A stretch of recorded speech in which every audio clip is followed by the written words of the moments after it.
racheter le temps, car les jours sont mauvais. Quand on dit en français racheter, ça veut dire que c'était quelque chose que vous aviez, que vous avez vendu. Maintenant vous allez auprès de celui à qui vous avez vendu cet article pour lui racheter, pour lui reprendre en lui rendant son argent, ce que vous lui avez vendu. Le temps que Dieu nous a donné, nous l'avons vendu à Satan par les distractions mondaines. Alléluia. Par le manque de prière,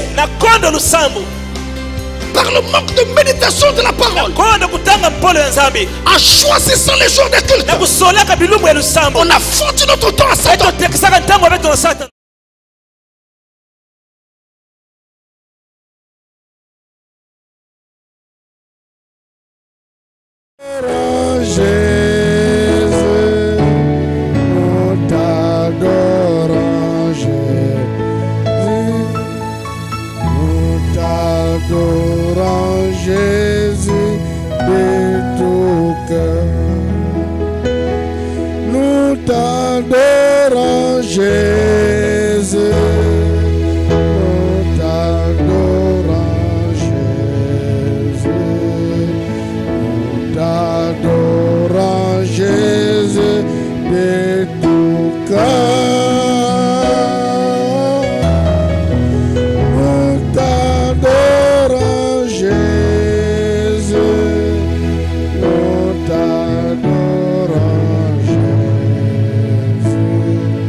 Que la grâce que tu nous as encore accordée aujourd'hui,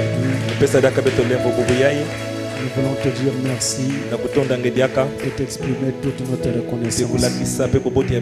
Merci de nous aider à nous identifier à toi. Nous nous plaçons du côté de Jésus en ces heures sombres par lesquelles l'humanité est en train de passer.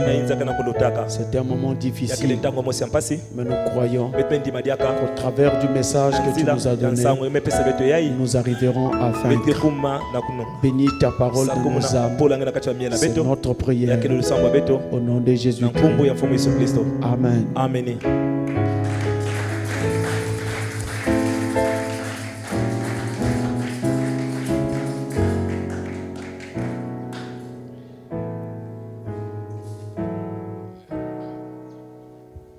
Alors pendant que vous êtes debout, nous allons lire la parole.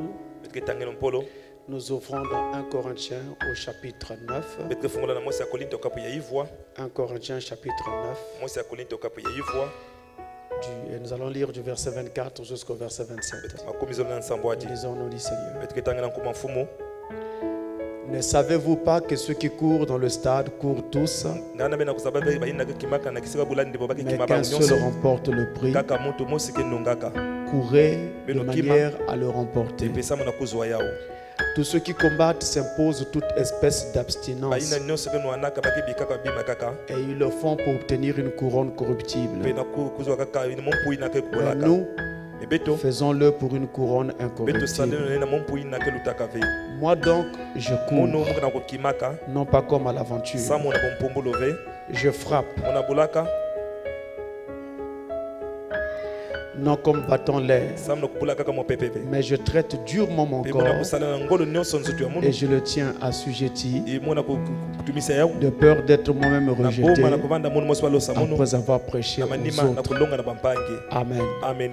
Dieu bénisse sa parole. Merci pour vous asseoir.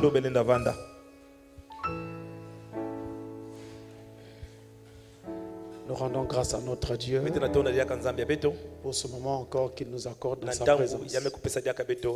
Alors maintenant, aujourd'hui nous allons parler sur la gestion de son temps. Nous sommes dans le même enseignement, une vie de discipline. Nous parlons à présent sur la gestion de son temps. Comment Dieu voudrait que nous puissions gérer notre temps. Ça fait partie de la discipline chrétienne. Et frères et sœurs, je mets la main sur mon cœur pour vous dire les choses que nous allons partager maintenant sont très profondes et c'est ça qui fait un véritable chrétien. Si quelqu'un utilise mal son temps, Frère Branham dit, il est en train de voler Dieu.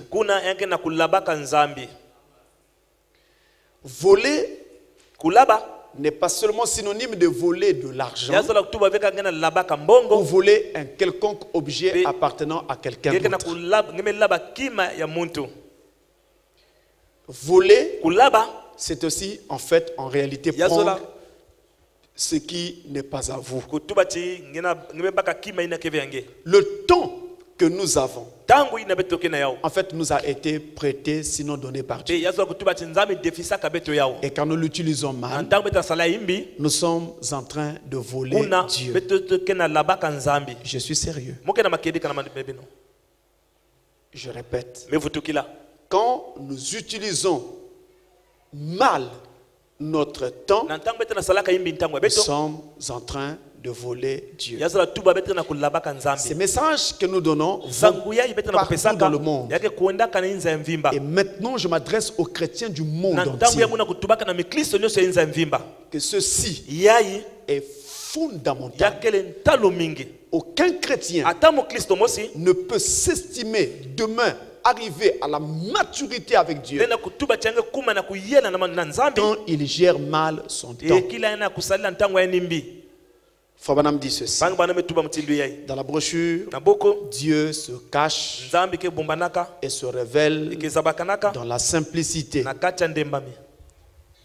Dieu se cache et se révèle dans la simplicité. C'est la première prédication dans le livre des 7 sceaux, au paragraphe 65.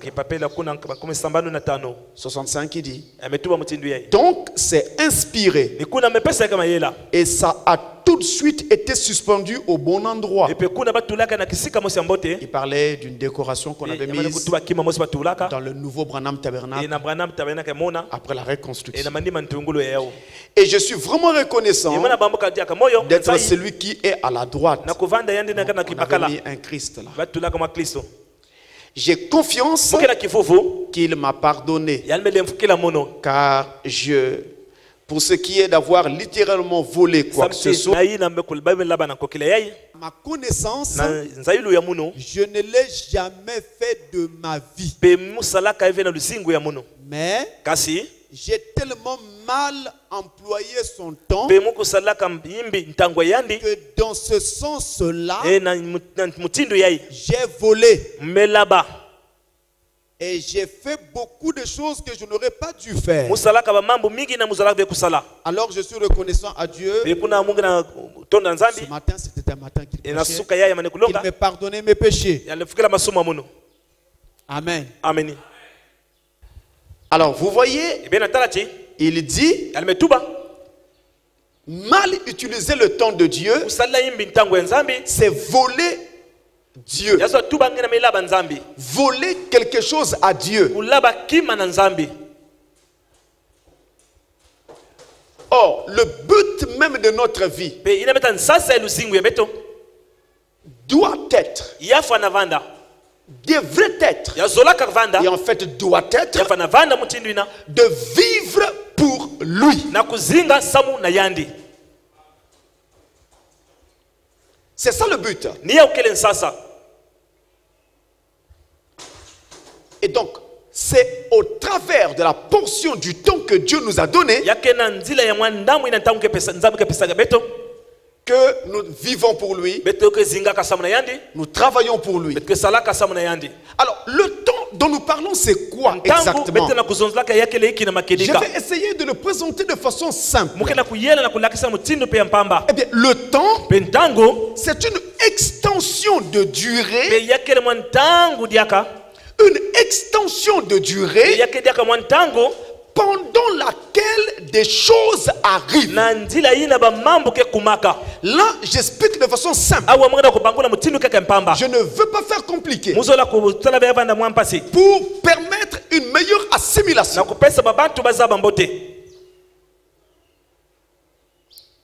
Voilà ce que c'est. Alors, dans la vie d'un être humain, nous avons un temps pour le travail. Nous avons un temps pour manger. Nous avons un temps pour dormir. Et il y a ce qu'on appelle les moments en plus ou en surplus. Lorsqu'il est temps pour moi d'aller travailler, je n'ai pas de choix, je dois aller travailler. Je dois aller travailler. Alors je dois aller travailler. Parce qu'il est temps pour moi d'aller travailler.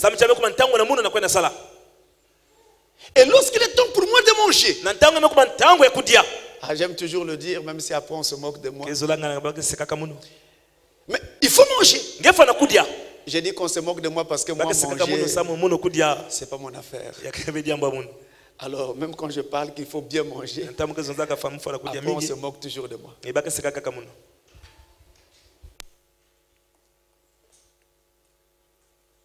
Et lorsqu'il est temps de dormir, on doit dormir. Cela est aussi nécessaire pour que le corps se reconstruise. Donc, travailler, manger, dormir ne sont pas des problèmes. Travail, repas et sommeil, c'est tout à fait en ordre. Là où il y a problème, c'est dans notre façon d'utiliser les moments en surplus que Dieu nous donne. C'est-à-dire le moment où nous ne travaillons pas, nous ne mangeons pas et nous ne dormons pas non plus. Ces petits moments qui nous restent là. Et dans la vie, il y en a toujours. C'est là où il y a problème. Il faut que je travaille. Il faut que je mange. Il faut que je dorme. Mais maintenant, quand je ne travaille pas, quand je ne mange pas et quand je ne dors pas, les moments en surplus, c'est là où il y a problème.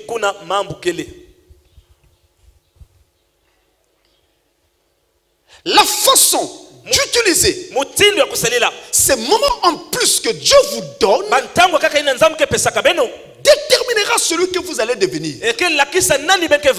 Soit vous serez un homme médiocre, sans aucune valeur, parce que vous ne produisez rien. Soit vous deviendrez quelqu'un sur qui Dieu va compter. Dans le langage des hommes, on dit un baobab. Dans le langage de la Bible, on dit une colonne dans la maison de Dieu. Pour que je devienne une colonne de la maison de Dieu, cela va donc dépendre de la façon dont j'utilise le temps que Dieu me donne. Tenez, si un enfant est en train de préparer un examen, il y a un temps où il doit aller à l'école. C'est normal. Il y a un temps où il doit manger. C'est normal. Il y a un temps où il doit dormir. C'est normal. Maintenant, quand il n'est pas à l'école, quand il ne mange pas, et quand il ne dort pas, le temps qui lui reste, qu'est-ce qu'il en fait? S'il prend ses cahiers pour étudier, s'il est collé au tableau pour s'exercer, cet enfant sera admis. Mais s'il néglige ce temps-là, cet enfant va échouer. Donc vous voyez que ce temps en plus que Dieu nous donne détermine l'homme que vous allez devenir. Et dans la vie spirituelle, c'est pareil. C'est fondamental, mes amis.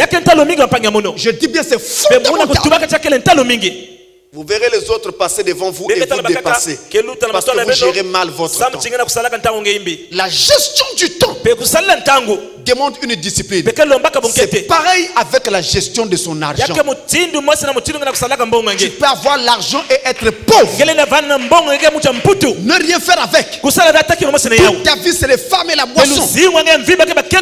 Mais il y a un autre qui gagne moins d'argent que toi et qui construit son avenir. Vous voyez, c'est le sérieux qu'on met dans ce qu'on fait qui amène des résultats.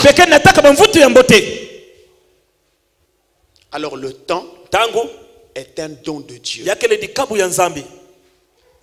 L'espace de durée que Dieu vous donne, c'est un don de Dieu. Ceci revient à dire que chaque moment de la journée que Dieu nous donne devait être utilisé, en tout cas avec les soins d'un avare, avec les soins de quelqu'un qui est vraiment cupide. Mais là, il s'agit de la cupidité en rapport avec la gestion de son temps. Et je voudrais plutôt présenter le temps devant Dieu en disant ceci. Pour Dieu, le temps, c'est la vie qui nous est mesurée pour le travail. Je répète, pour Dieu, le temps, c'est la vie qui nous est mesurée pour le travail. C'est pourquoi vous entendez qu'on dit souvent, quand ton temps est terminé, tu quittes la terre. Quand ton temps est fini, quel temps? Le temps que Dieu t'avait donné pour vivre. Ce temps-là, c'était la vie qui t'était mesurée pour que tu travailles. Amen. Et quand tu quittes donc la terre, tu as fini de gérer le temps que Dieu t'avait donné. Alors qu'est-ce que tu en as fait? Qu'est-ce qui en ressort? Il y a un grand architecte, un sculpteur, celui qui avait fait la statue du grand Moïse. On l'appelle Michel-Ange. On lui confie un travail colossal à faire. On lui a dit, voilà le travail que nous te confions. Tu feras telle décoration. Mais on lui dit, attention, cela peut te coûter la vie. Parce que c'était délicat, difficile, et ça devait prendre du temps. Alors on lui dit, même ta vie peut passer entièrement sur ce travail. Tout comme également sur ce travail, tu peux te faire mal, tomber et même mourir. Michel-Ange a répondu, à quoi d'autre sert la vie?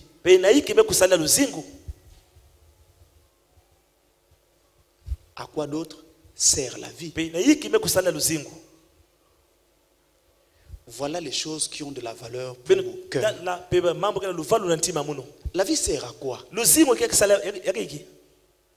Tenez, quand vous vous levez le matin, vous voyez vos voisins, vous criez, vous sautez, vous mangez, vous dansez, la nuit tombe, vous allez dormir. Posez-vous la question, quelle richesse ta vie a-t-elle produite pour cette journée? Sur le plan financier, tu as gagné combien pour cette journée? Sur le plan spirituel, tu as gagné quoi pour cette journée?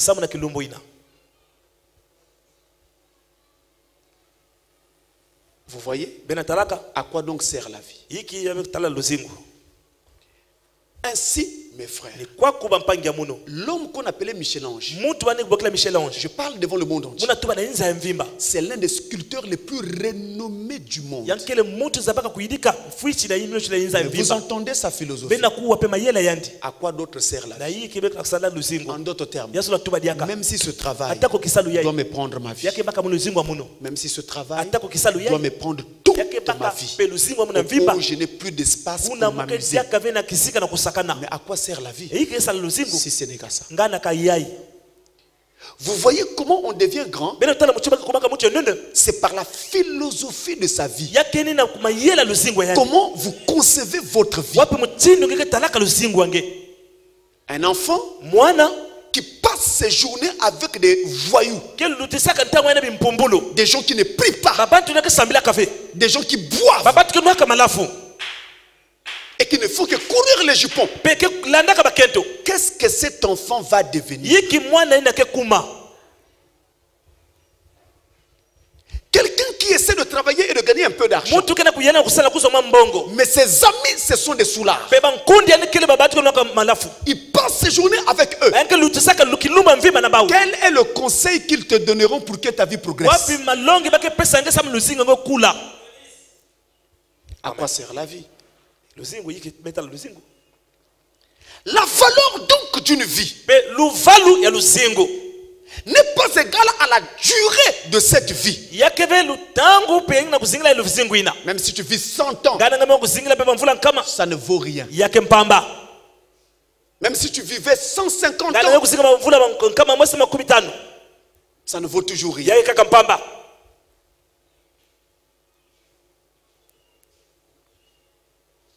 Mais la valeur d'une vie est égale à l'héritage que cette vie laisse derrière elle.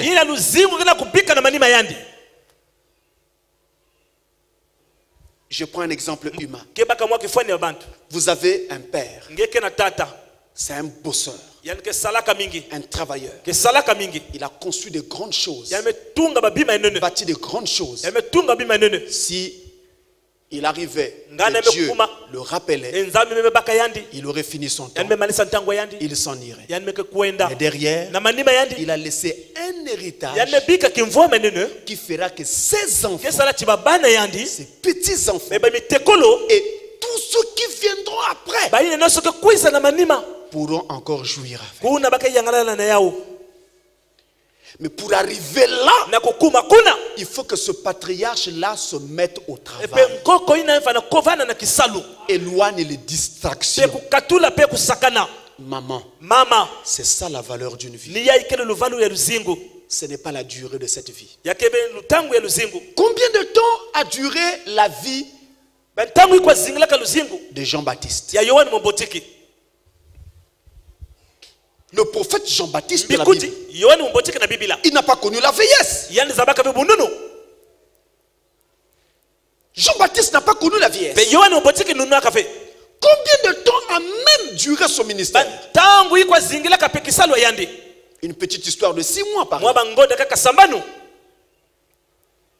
Mais la valeur de la vie de Jean-Baptiste, c'est l'héritage qu'il nous a laissé. C'est lui qui nous a présenté Jésus, l'agneau de Dieu qui ôte les péchés du monde. Alléluia. C'est pas la durée d'une vie. Ce n'est pas l'âge que vous avez qui fait la valeur d'une vie. Mais c'est l'héritage qu'on tire de cette vie-là. L'héritage que vous allez laisser aux autres. Jésus de Nazareth, venons-en à lui. Combien de temps a duré sa vie? Jésus de Nazareth, sa vie sur la terre, et je parle sous son contrôle, n'a duré que 33 ans. Il n'a même pas atteint 40 Mais quelle est la valeur de sa vie? La valeur de sa vie, c'est l'héritage que sa fille nous a laissé. Il fait compte, mais l'héritage qu'il nous a laissé, c'est la vie éternelle. Alléluia. C'est ça la valeur d'une vie. Regardez, Jésus est mort il y a longtemps. Béni soit le nom du Seigneur. Mais jusqu'à aujourd'hui, son nom continue à sauver les pécheurs, à délivrer les gens, à sortir les gens du monde, à sauver des âmes. Alléluia. C'est ça la valeur d'une vie. L'apôtre Paul, combien de temps a-t-il vécu? Paul avait été tué. Jeune. Paul n'a pas connu la vieillesse. Non, Paul n'a pas connu la vieillesse. Mais quel héritage sa jeune vie nous a laissé? Le Nouveau Testament. Tout le Nouveau Testament. C'est Paul. Branham. Combien de temps a-t-il vécu? À peine 56 ans. Frère Branham est mort à 56 ans. Et quelle est la valeur que sa vie nous a laissée? C'est le message de l'heure. Voyez vous-même la profondeur de ce message. Et vous-même vous pouvez sentir la valeur d'une telle vie. Alors mes frères, la valeur d'une vie ne dépend pas de la durée de cette vie, mais de l'héritage que cette vie laisse derrière elle. Le temps, c'est comme un produit. On va dire un produit saisonnier, comme un fruit. Mais le cas ici avec le temps, le problème, c'est que le temps est un produit inappréciable.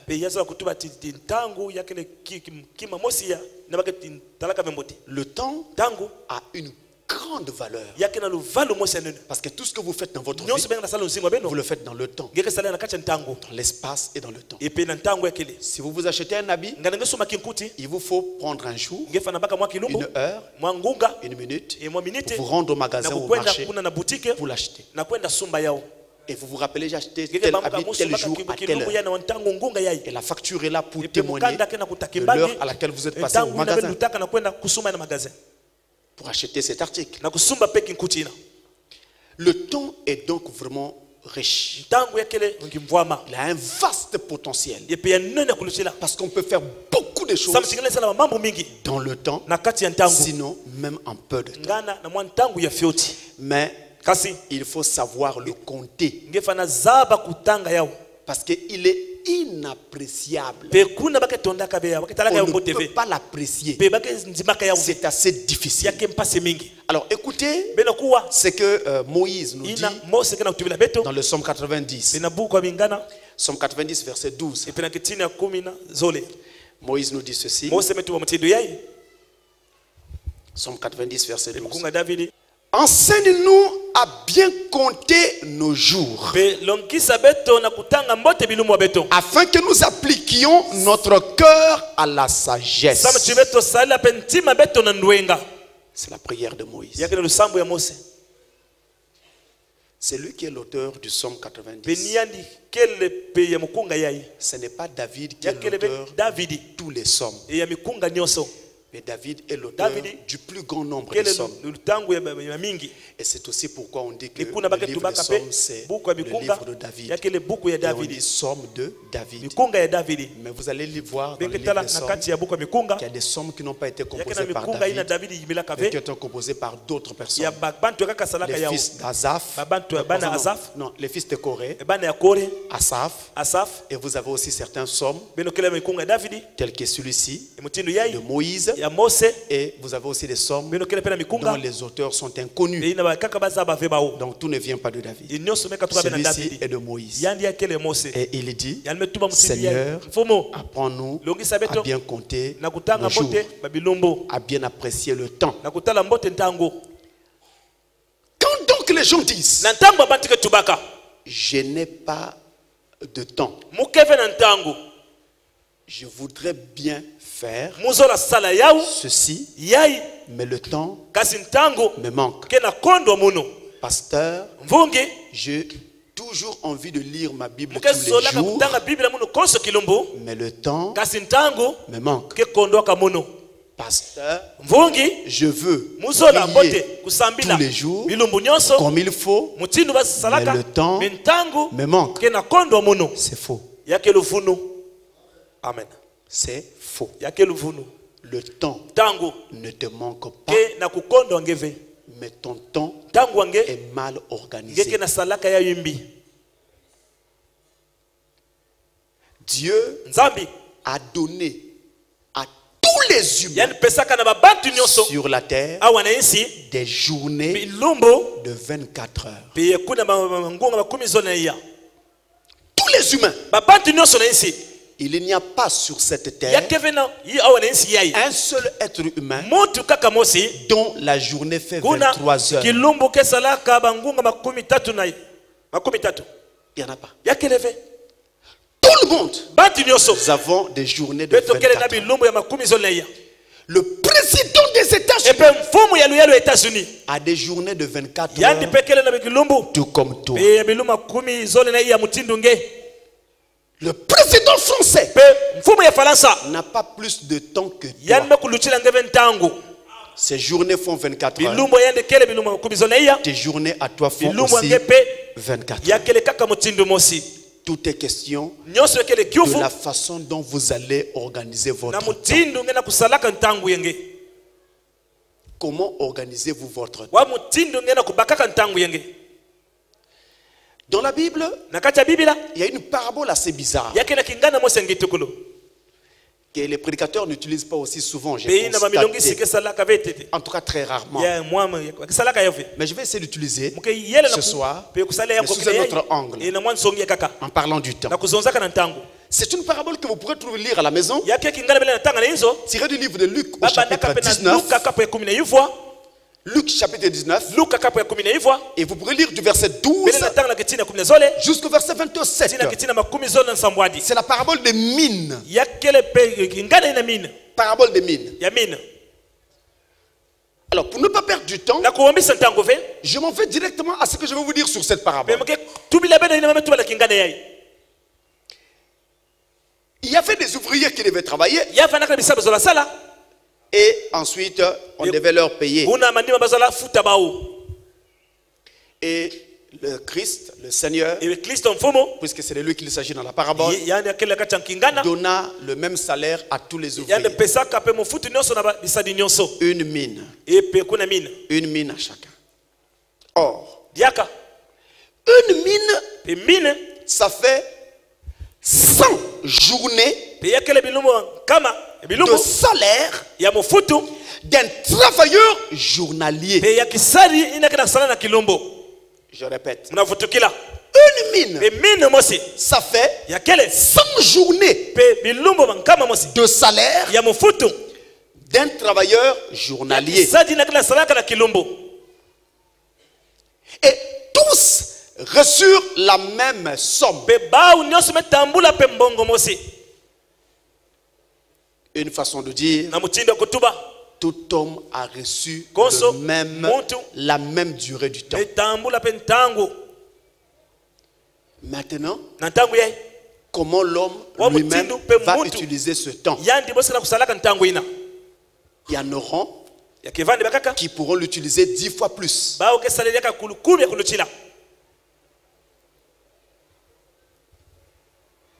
Ça dépendra de la façon dont cet homme va utiliser ce talent. Cette mine que Dieu lui a donnée. En d'autres termes, quelle est l'intelligence qu'il va mettre derrière le temps que Dieu lui a donné.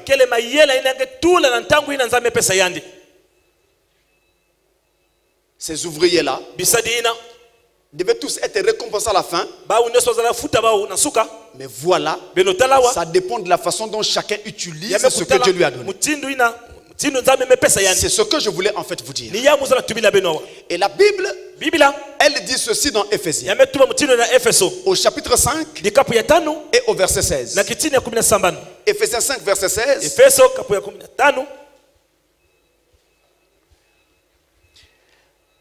Dans la parabole des mines, cet homme qui allait au loin laissa donc à ses serviteurs une mine. Et chacun donc devait le multiplier et voir ce que ça devait donner. Maintenant, ça dépend de la façon dont vous l'utilisez.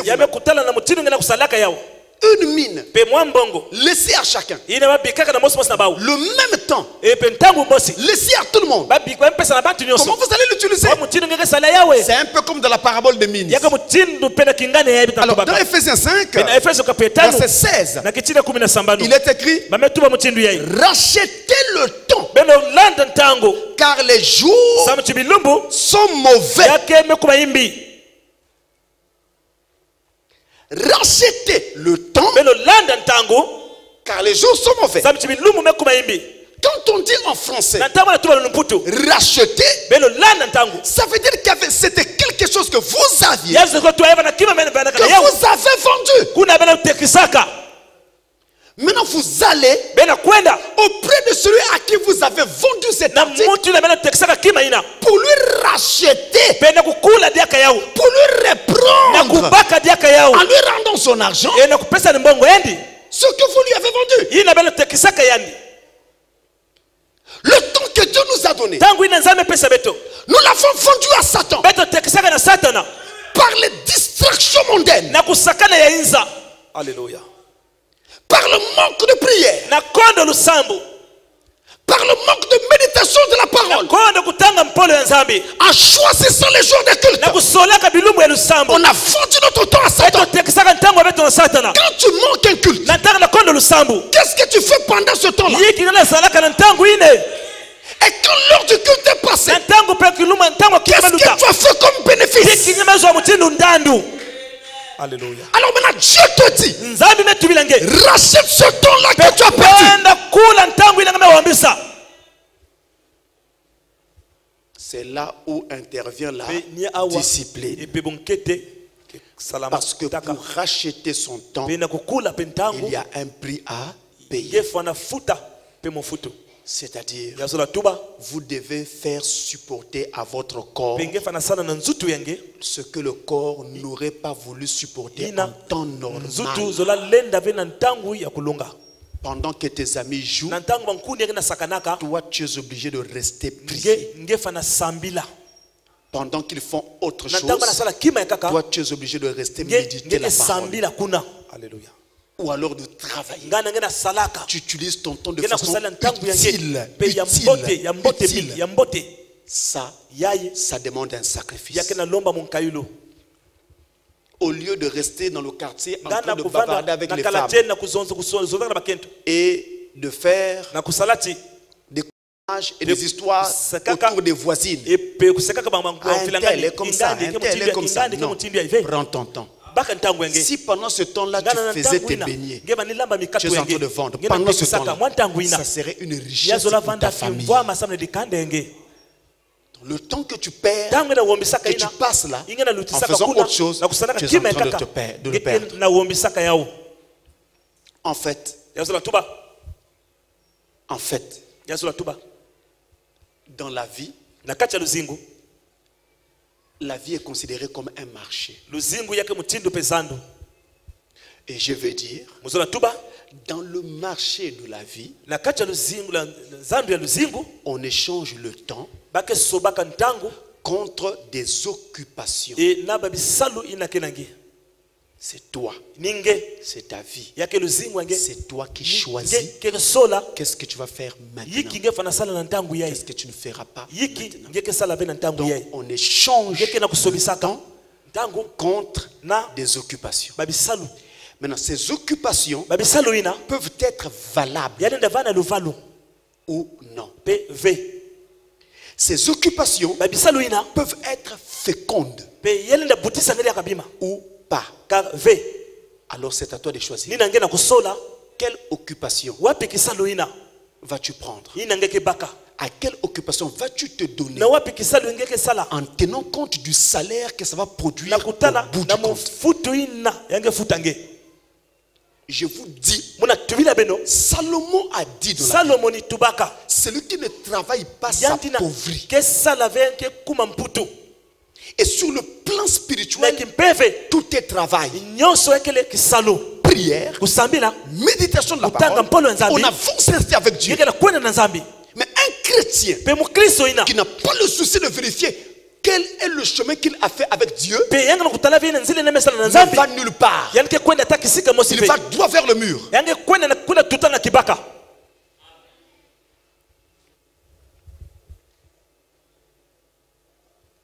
Ce que je fais produira quelque chose.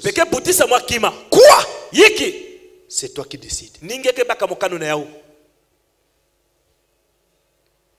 C'est ainsi que sur le plan physique, sur le plan naturel, sur le plan financier, sur le plan spirituel, on doit alors décider de quelle occupation, à quelle occupation se livre. L'adage dit, le temps perdu ne se rattrape pas. Amen.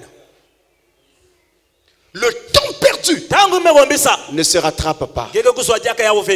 Cet adage dit vrai. La Bible ne le dit pas avec les mêmes mots, mais la Bible dit la même chose. Le temps perdu ne se rattrape pas. La Bible, elle dira, ne remettez pas à demain ce que vous pouvez faire aujourd'hui. Alléluia. Car le lendemain ne vous appartient pas. Si aujourd'hui ton cœur te dit que tu dois être baptisé, il faut que tu sois baptisé.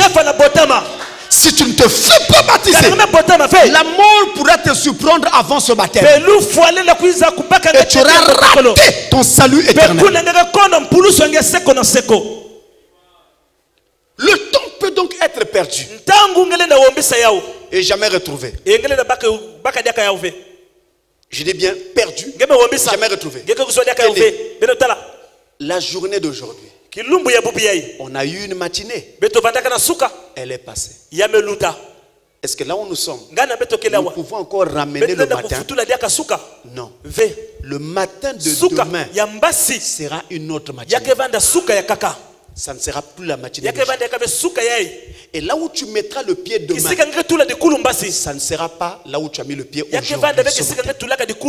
Même si tu vas aux mêmes endroits, mais ton pied ne se mettra jamais là où il s'était posé hier. Jamais. Il sera toujours un peu décalé, un peu à côté. Parce que ça ne peut pas revenir. On ne peut plus rejouer le passé. Nous sommes dans une vie où la chose se fait en temps réel. Le film de notre vie est en train de se tourner en temps réel. Il n'y a plus moyen de mettre le playback. Donc tu arrêtes là-bas et tu rejoues là-bas. Il n'y a plus moyen. Ce qui est passé est passé. Ne confondez pas vos lecteurs de CD, vos lecteurs de DVD à la vie réelle. Avec vos lecteurs, il y a le playback. Je peux appuyer le playback. Il revient sur une image antérieure. Mais dans la vie présente, ça ne se fait pas ainsi. Ce qui est passé est passé. Ce que tu as perdu, tu as perdu. Il faut donc veiller autant que Dieu te donne. Le temps perdu ne se rattrape pas. Il y a aussi une autre donnée très importante. C'est que le temps est une valeur qu'on ne peut pas thésauriser. Non, qu'on ne peut pas économiser. Tu ne peux pas dire, je prends 2-3 heures, je mets dans l'armoire. Amen. Et ensuite je viendrai prendre mes 2-3 heures. Non. Les 2-3 heures que tu mets de côté vont passer. Et tu n'auras rien fait. Alléluia. On n'économise pas le temps. Le temps doit toujours être dépensé. Alléluia. Toujours. On reçoit, on dépense. On ne peut jamais garder impossible. Même l'argent se garde, mais pas le temps. La nourriture se conserve et on vient manger après, mais pas le temps. Le temps il passe. On ne peut pas le thésauriser. Ce n'est pas possible. Alors, ne renvoyez pas à plus tard ce que vous pouvez faire maintenant. À la maison, vous pourrez regarder Proverbe chapitre 27, Proverbe 27 verset 1. Et vous verrez qu'il est écrit que le lendemain ne nous appartient pas. Le lendemain ne nous appartient pas. Il y a un poème qui était écrit sur le cadran d'une montre solaire. Un poème, un très beau poème. Je voudrais vous le conter un peu. Ce poème dit, plutôt disait, l'ombre jetée de mon doigt. Vous voyez, je mets mon doigt, ça jette une ombre. L'ombre jetée de mon doigt sépare le passé et le futur. Au-delà se trouve l'heure qui va naître, invisible et hors de ton contrôle. Derrière cette ligne, sans retour, l'heure disparue qui ne t'appartient plus. Une heure seule est entre tes mains. Le maintenant sur lequel l'ombre se tient. Le passé ne t'appartient plus. Le futur est hors de ta portée. Tenez. Bientôt, ça sera demain. Tu as peut-être un programme déjà tracé pour demain. Et tu as fait le programme demain, 8h, Dolisie. Mais avant 8h, tu reçois une mauvaise nouvelle. Ta mère est hospitalisée gravement malade. Ton programme là, il tiendra toujours. Donc demain ne t'appartient pas. Alléluia. Le passé, c'est déjà passé. Ça ne peut plus revenir. Le seul moment qui t'appartient, c'est maintenant. Chaque fois que tu es au présent, c'est le moment qui t'appartient. Le passé ne t'appartient pas plus. Le futur ne t'appartient pas non plus. Et je voudrais dire, mes frères, ceux qui vont arriver quelque part avec Dieu, ce sont ceux-là qui vont imposer à leur corps une véritable discipline, à commencer par la gestion du temps. Un chrétien doit avoir un moment qui doit passer avec Dieu dans la journée, mais aussi tout au long de la journée. Il a des moments qu'il prend pour son Dieu. quand Jésus-Christ était sur la terre, en tout cas mes frères, à regarder la Bible de près, vous allez vous rendre compte que Jésus avait conscience d'un minutage divin qui réglait les événements de sa vie. Dans son langage, on le ressentait, on pouvait le percevoir. C'est comme si il y avait une horloge invisible, mais que lui seul voyait, qui indiquait que maintenant c'est l'heure de ceci, maintenant ce n'est pas encore l'heure de cela. Lui seul le savait. Or, en fait, en réalité, c'est comme ça que ça se passe dans la vie de chaque enfant de Dieu. Laissez-moi d'abord vous en convaincre. Regardez la vie de Jésus. Nous allons dans Jean chapitre 7. Vous pouvez noter et vous regarderez à la maison. Jean chapitre 7, le verset 6 d'abord. Il est écrit. Jésus leur dit, mon temps n'est pas encore venu, mais votre temps à vous est toujours prêt.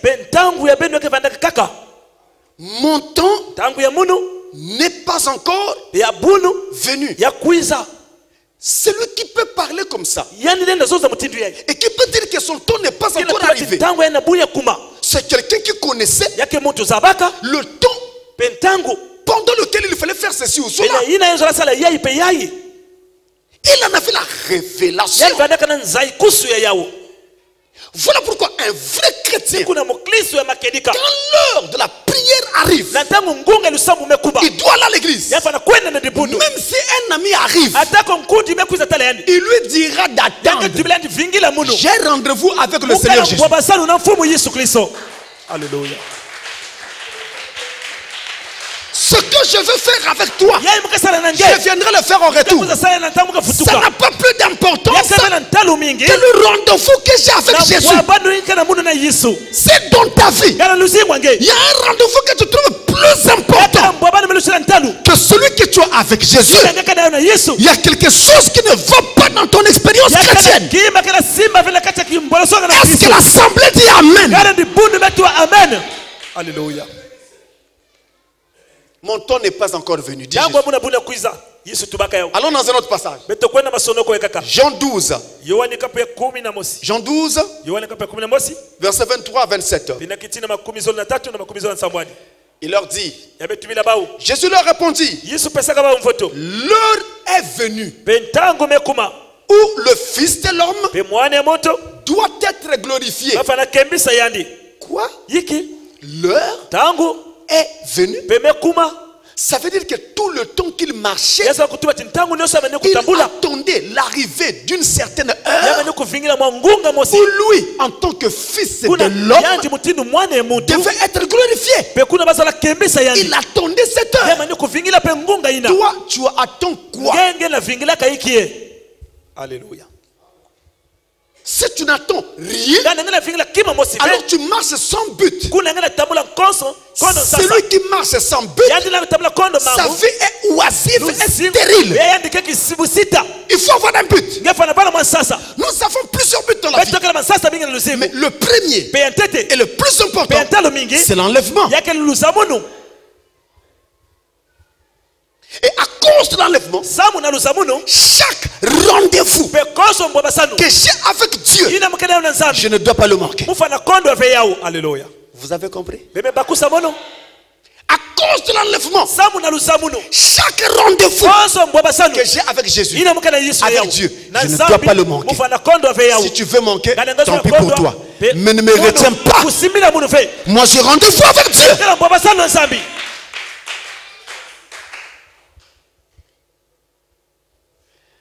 Je peux sauter, vous pourrez lire jusqu'à la fin. Je prends un autre passage. Jean 13. Jean 13, verset 1. Jean 13, verset 1, il dit, avant la fête de Pâques, Jésus, sachant que son heure était venue de passer de ce monde au Père, et ayant aimé les siens qui étaient dans le monde, mit le comble à son amour pour eux. Jésus, sachant que son heure était arrivée de quitter ce monde, il le savait. Oh, quelle beauté! Cette Bible, il le savait. Vous voyez?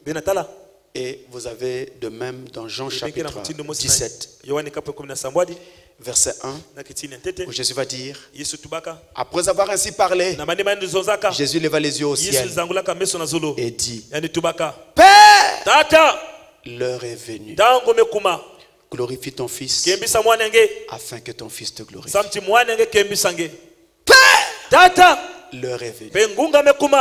Ne peut dire une telle chose que celui qui savait qui il était, qu'est-ce qu'il faisait, pourquoi il était là et il allait où.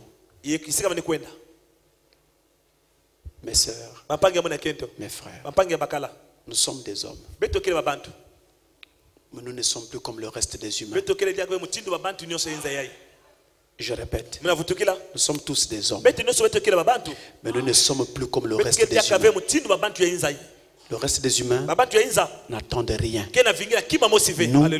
Nous sommes dans l'attente de quelque chose. À cause de cette attente, alors nous surveillons les jours. Nous surveillons les prophéties. Nous surveillons toutes choses. Et déjà maintenant, vous pouvez voir vous-même que les signes de sa venue sont en train de se préciser. C'est-à-dire, l'heure est en train d'arriver. Est-ce que tu es prêt? Est-ce que tu as le baptême du Saint-Esprit? Est-ce que tu as même déjà été baptisé? Si l'heure est venue. Si quelqu'un a été baptisé au nom du Père, du Fils et du Saint-Esprit, il doit recommencer ce baptême. Parce que le baptême au nom du Père, du Fils et du Saint-Esprit est un faux baptême. Ça ne vous conduira pas au ciel. Je le dis la main sur le cœur. Dans toute la Bible, la Bible est là. Demandez à vos pasteurs. Jamais une seule personne n'a été baptisée dans les titres de Père, Fils, Saint-Esprit. Mais je peux vous montrer plein de passages dans le Nouveau Testament où tous ceux qui ont été baptisés l'ont été au nom du Seigneur Jésus. Il n'y a pas que Acte 2. Il y a Acte 8. Il y a Acte 19. Il y a Romains 8. Plein de passages. Donc, tout baptême qui a été fait au nom du Père, du Fils et du Saint-Esprit doit être repris. Et quiconque n'a pas le baptême du Saint-Esprit, il ne peut pas s'attendre à rentrer. Il n'entrera pas. Alors vous voyez que c'est extrêmement sérieux. Il y a une autre chose encore. Et ça a beaucoup caractérisé Pasteur Francis jusqu'à ce jour. Maintenant, peut-être pour ceux qui ne me comprenaient pas bien et qui me côtoient mais qui ne me comprennent pas trop bien, il peut y avoir un début de compréhension ici. Un petit début. Parce que jamais vous ne me comprendrez. Ce n'est pas possible. Vous comprendrez une partie. Que Dieu vous permettra de comprendre. Jamais le reste. C'est comme ça que Dieu fait les choses avec ses serviteurs. Mais écoutez, vous allez comprendre déjà une partie. Écoutez, Jean 2, verset 4. Écoutez bien ceci.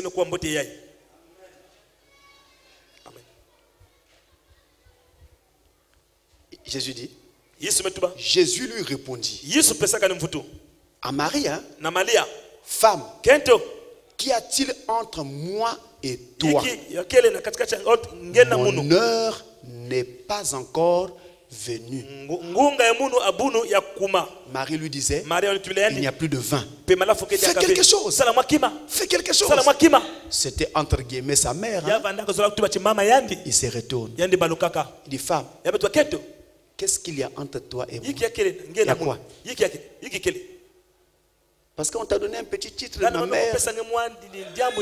Un faux titre comme ça. Tu penses avoir des droits? Dites-moi, si un fils dit à sa mère, qu'est-ce qu'il y a entre toi et moi? Ce fils n'est pas impoli. Alors, si c'est le cas, donc là Jésus était impoli. Mais si vous croyez comme moi que Jésus n'était pas impoli, ça signifie qu'il ne parlait pas à sa mère. Ce n'était pas sa mère. Ce n'était qu'une femme comme toutes les autres. Dieu ne peut pas avoir une mère. Si Dieu, on le met au monde, quelle différence est-il entre lui et moi? Non. Celui qui était mis au monde, c'était Jésus. Mais le Christ n'a jamais été mis au monde. Voilà pourquoi Jésus n'est pas Dieu.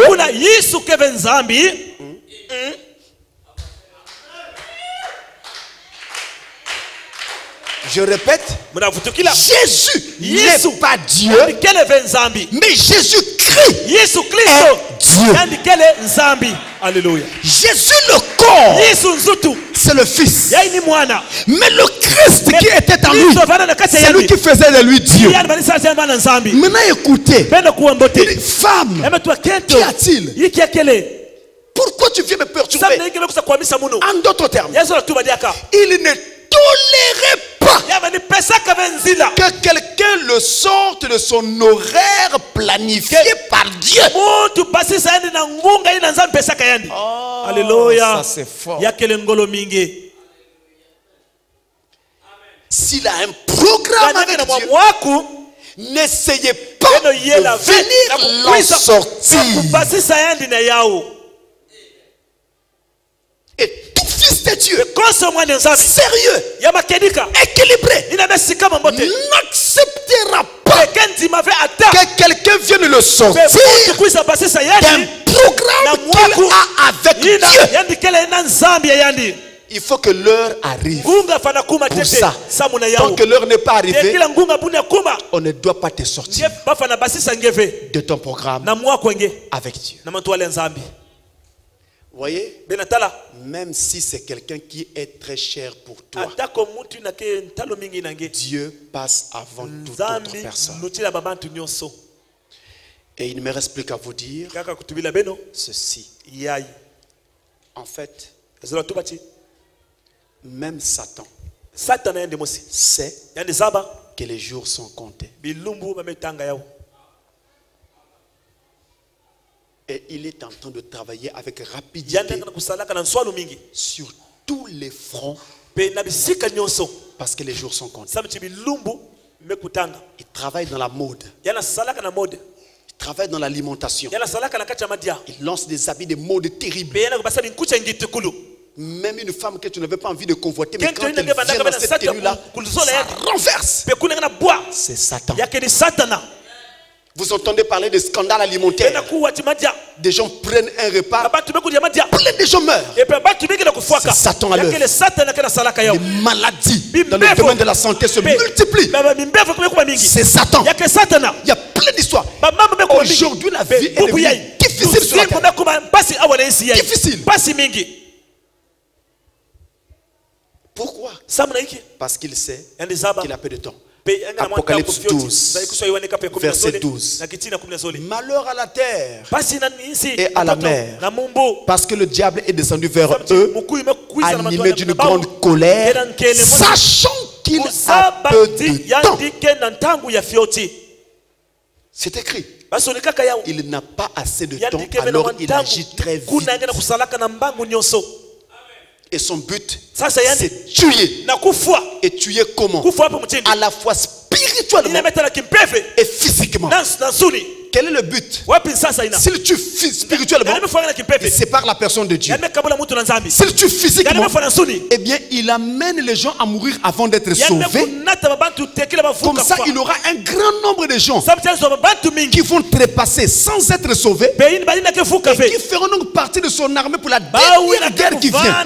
Gog et Magog. Voilà le but.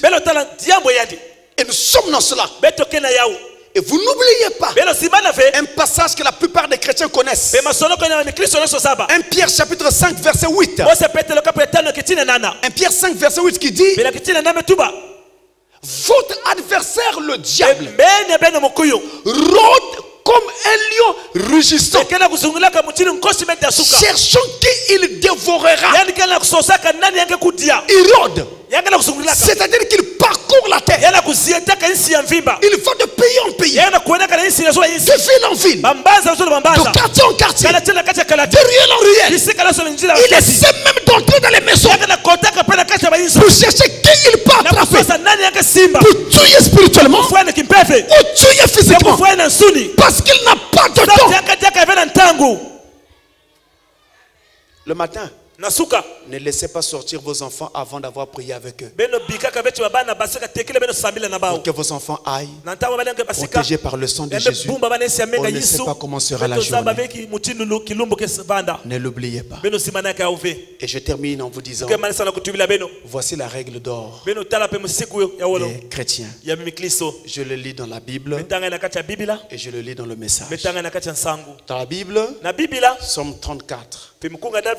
Le verset 2. Le Psaume 34, verset 2. C'est la règle d'or que les chrétiens doivent retenir. Psaume 34, verset 2. Il est dit: je bénirai l'Éternel en tout temps. Je bénirai l'Éternel en tout temps. Sa louange sera toujours dans ma bouche.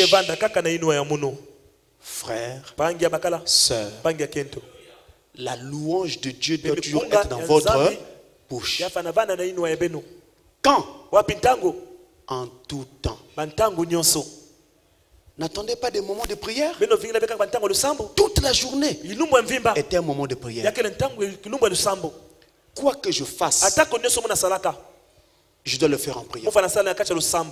Où que j'aille, je dois y aller en prière. Vous comprenez maintenant?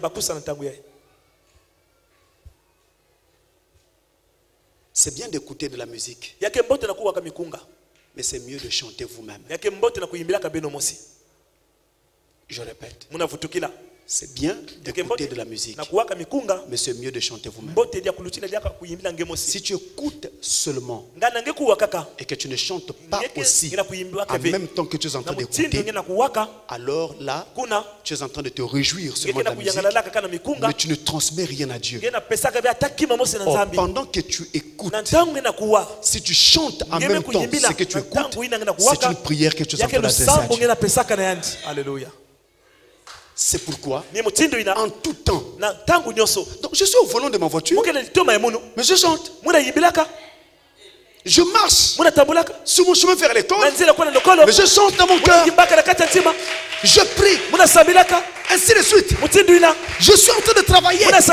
Je soulève une brique pour poser là, mais en chantant un cantique qu'on chante ici. Jésus revient bientôt. En train d'utiliser ma truelle, Jésus revient bientôt. Le passant périt, mais parce qu'il n'a pas la révélation que moi j'ai reçue. Au moins j'ai compris qu'en tout temps je dois bénir l'Éternel. J'ai saisi la vision. J'ai capté la vision. Je suis rentré dans la vision. Alors chaque instant de ma vie doit être un instant donné à Dieu. Tenez, combien de fois priez-vous quand vous mangez?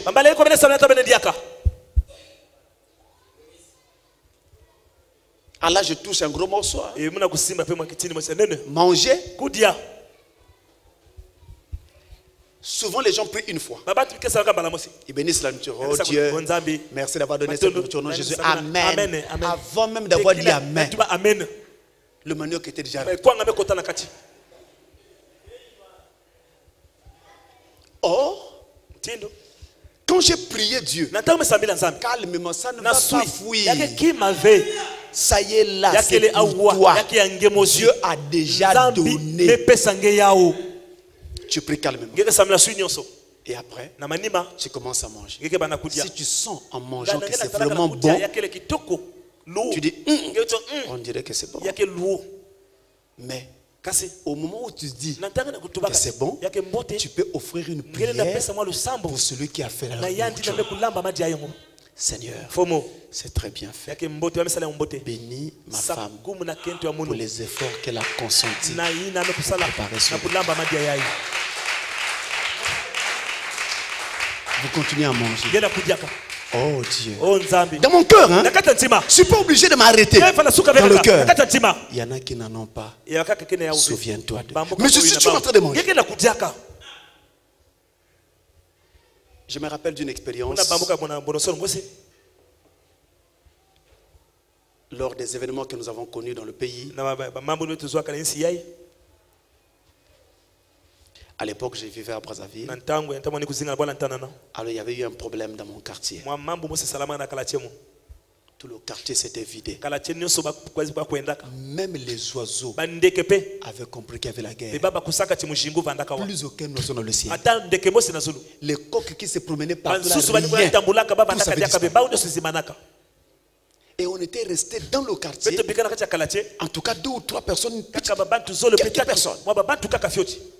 Alors il y avait une femme qui avait un peu de farine et un peu d'huile. Elle faisait donc les beignets pour les quelques rares habitants qui étaient restés. Un matin, il fallait que je trouve ces beignets. Les quelques rares là, ils se bousculaient pour avoir ça. Moi, vous voyez le pasteur en train de se bousculer, chercher les beignets. C'était bizarre. Donc un frère est allé. Il est allé se battre là-bas pour moi. Il a fini. Il a eu les beignets. Je prends les beignets. Je n'oublierai jamais ça. Je viens m'asseoir dans la cour de la parcelle. Avant de manger, notre Seigneur nous a dit, rendez grâce pour toutes choses. J'incline ma tête pour rendre grâce. Pendant que je suis en train de prier, la balle passe à l'oreille. Ça frappe l'arbre qui est derrière moi. L'arbre se déchire. Quand je lève la tête, j'ai entendu le bruit. Hein? Oui. Et le vent que ça fait. Quand je lève la tête, je me retourne, je regarde la balle dans l'arbre. J'ai rattaché les beignets. Vous allez dans la maison. Imaginez que ce moment-là, je n'avais pas prié pour manger. Je suis sûr que je ne serai plus devant. Chaque moment, Dieu veut que nous puissions le vivre en prière. Dieu veut ça. Partout. Prions. Les païens n'ont pas honte des lieux. Ah, mes amis. Peut-être que ici ce n'est pas la même ambiance. Mais allez au marché total de Brazzaville. Au marché total. Vous verrez les gens danser en plein milieu là. Librement, des papas dansent. Dans les bus. D'ailleurs, même ici, ça se voit. Les gens chantent librement. Mais qu'un chrétien entonne un cantique de Sion. Au rebord du Jourdain, je me tiens. Tout le bus se retourne. Il voit un drôle d'oiseau. Alors le chrétien, pris de honte, il arrête de chanter. Mais quand les païens chantent leur chant, nous ne les arrêtons pas. Et pourquoi nous avons honte? Alors que dans ma chanson, il y a une puissance qui peut sauver une âme dans ce bus. Non, je ne vous dis pas que vous devez maintenant aller chanter dans tous les bus, mais je vous dis que vous pouvez chanter au moins dans votre cœur. C'est important. Ça vous garde dans une atmosphère chrétienne. Et alors vous avancez de cette façon. C'est comme ça qu'on utilise son temps tous les jours. Au travail, je commence par une prière. Quand ce premier travail est fini, je prie. Avant de prendre un autre, je prie. Ainsi de suite. Dès que je me retrouve un peu coincé, j'appelle Dieu. Ainsi de suite. C'est comme ça que ça se passe. Alors, Frère Branham dit, je termine là, dans la brochure Ayant soif de la vie. Et ont soif de la vie. Ça s'appelle encore la soif. En anglais, hein? C'est prêché le 30 juin 57. 30 juin 1957. Paragraphe 50. En anglais. That's right. C'est correct. That's good. C'est bien. People just coming up and coming down these aisles. Les gens montent et descendent des allées. In this little group, this afternoon, when you are gathering around the altar here, dans ce petit groupe, cet après-midi, beaucoup sont en train de se rassembler autour de l'autel. Come up here. Come on up if you are really thirsting. Viens ici si tu as vraiment soif. Have you been beat by the devil? As-tu été frappé par le diable? You really want to serve God? Tu veux vraiment servir Dieu? You want that thirst in you? Tu as besoin de cette soif en toi. You want it satisfied? Tu veux que cela soit satisfait. If you do, si tu le ressens, come on, viens. It's the time, c'est le temps. Or have you got to a place where you've been so seared and so hard and careless till nothing can touch you no more? Ou alors, êtes-vous arrivé au point où vous avez été tellement endurci et si dur et si insensible, si dur et insensible, à tel point que plus rien d'autre ne peut vous toucher. Then you cross between this, between life and death. Alors vous passez entre ceci, entre la vie et la mort. Now remember, if you be a servant of God, maintenant rappelez-vous, si vous êtes un serviteur de Dieu, non. If I be a servant of God, si je suis un serviteur de Dieu, God will speak that I tell the truth. Dieu dira que je dis la vérité. There's people that actually believe that they are right. Il y a des gens qui croient maintenant qu'ils sont droits. And they're wrong. Mais pourtant ils ont tort. There is a way that seemeth right into a man, but the end of thereof is the ways of death.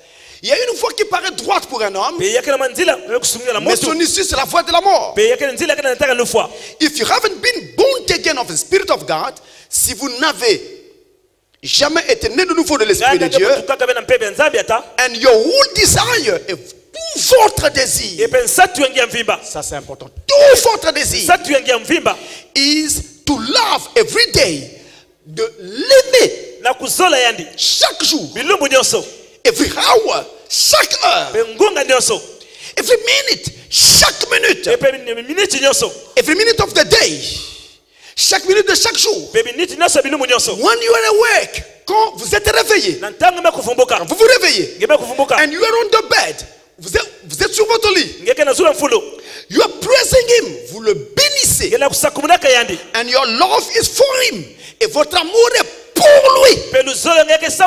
And the things of the world, et les choses du monde, all this modern stuff, et toutes ces choses modernes, is all dead to you, sont complètement mortes pour vous.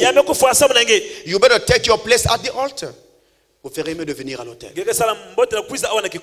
Si vous voulez vivre et l'aimer tous les jours de votre vie, chaque heure de votre vie, chaque minute de chaque jour, Frère dit, venez à l'autel. C'est-à-dire, venez donner votre vie à Christ.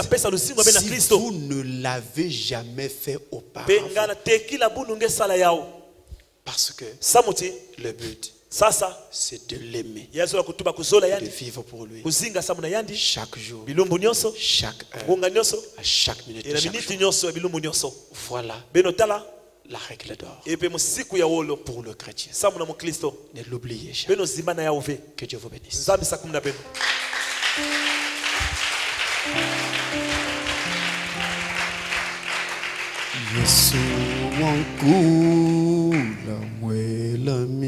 Nous allons nous remettre tous à Dieu.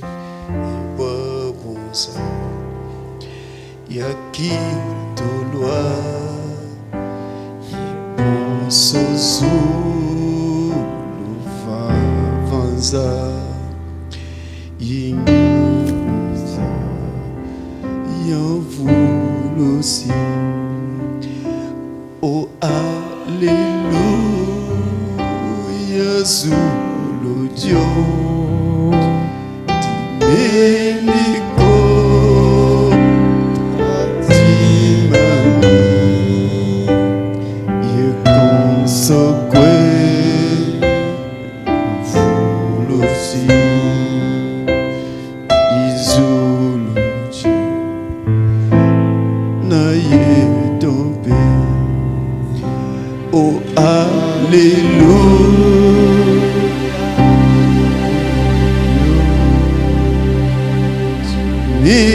Nico Timani Yekonsoque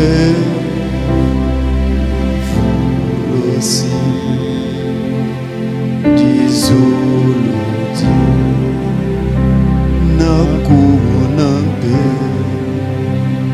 Que chacun se le mette à Dieu en prière. Vous avez entendu sa voix et votre cœur sait là où vous ne l'avez pas honoré. Votre cœur sait comment vous gérez votre temps ou comment vous avez géré votre temps jusqu'ici.